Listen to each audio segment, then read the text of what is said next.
Hello everyone. Today we will be discussing the case of Robert Anthony Gonzales, formerly known as the Bobby Gonzales case. Here you will be able to see the picture of Chrissy Cadwell, the girlfriend of Bobby.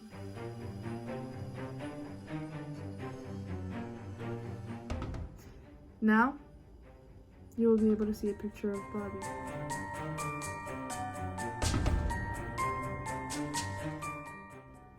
As you can tell, these two are teenagers and young, and this is when they were sentenced to jail for life without parole.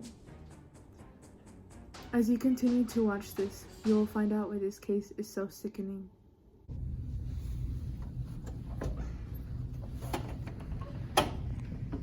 You're right over here.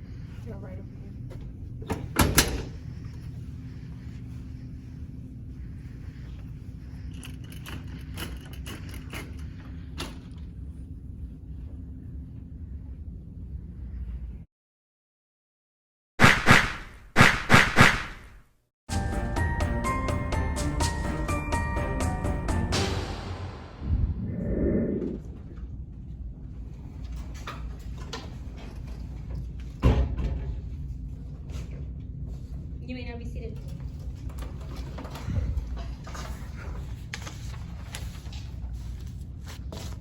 We are here today to determine if Robert Anthony Gonzales is guilty of murder of Rosalind Caldwell and the attempted murder of Vernon Caldwell. How do you plead? Not guilty. Defendant, you may now plead your case. My client, Mr. Anthony Gonzales, is not guilty. He's just a teenager who wouldn't harm anyone. He is not. There isn't any evidence that would link him to the crime, so therefore, there's no reason for this case.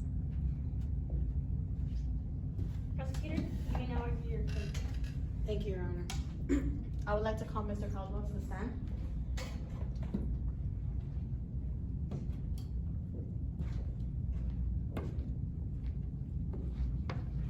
Mr. Caldwell, what do you remember the night of the murder? I woke up to the sound of gunshots and I look over my wife and I seen Robert aim at my wife to shoot her, and then he aimed at me. After I remember waking up in the hospital and to the news where my wife died. Nothing further, Your Honor. You may now call up your next witness. Thank you, Your Honor. If I may, I would like to call Mr. Gonzales to the stand.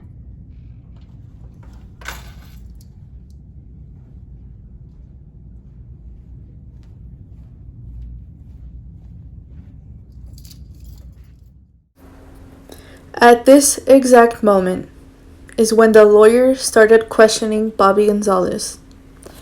Bobby Gonzales had no idea what to say and was a nervous wreck.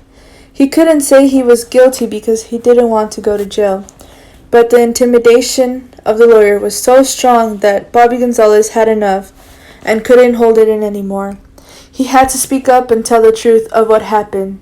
He told his side and why he committed the crime, which, as we all know, was very difficult for him to confess and say out loud for everyone to know. A week before the shooting, Chrissy and I had several discussions about how we will accomplish to kill the parents.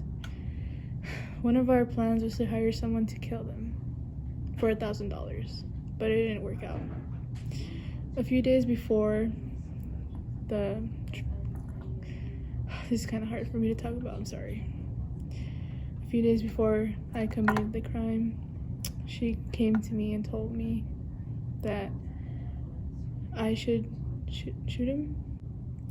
Chrissy gave me a gun that she had taken from her father. The night before I killed him, I agreed to do it. And the only reason why I agreed was because she told me that her father was sexually abusing her and her mother would let it happen. And I had to do something. If no one was going to do it, I had to do it. So you're admitting you committed the crime? Yes. You're admitting to the murder and the attempted murder on the Caldwells? Yes. Nothing further, Your Honor. Has the jury come to a decision? We have, Your Honor. We find the defendant guilty of first-degree murder and attempted murder of Mr. and Mrs. Caldwell. On behalf in the jury, I sentence Robert Anthony Gonzales to life in prison without parole. Court is adjourned. Later, Bobby Gonzales finds out that Christy, his girlfriend, had actually lied to him and manipulated him. That everything she accused of her parents doing was false.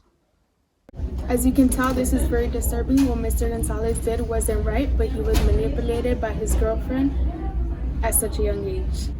Even Mr. Cadwell believed that he didn't deserve life in prison. I feel bad for having Bobby sentenced to jail for life. I have now realized that he was led into manipulation. I feel like I can forgive him easier than I can forgive my daughter. Mr. Cadwell and Bobby have formed an amicable relationship. This is where they're just friends who don't argue and understand each other. Now Mr. Cadwell believes that Bobby is a good person and deserves a second chance.